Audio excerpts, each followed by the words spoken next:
Biraz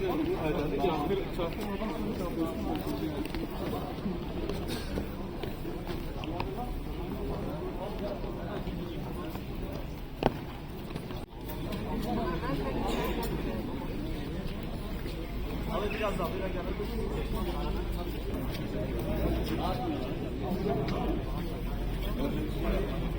Abi evet.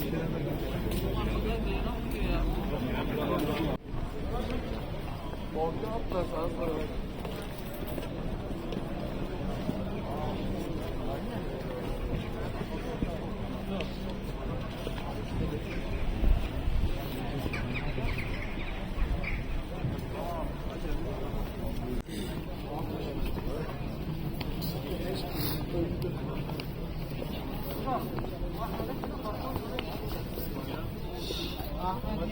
Allah doğru yani biliyorum. Ne yapıyor orada?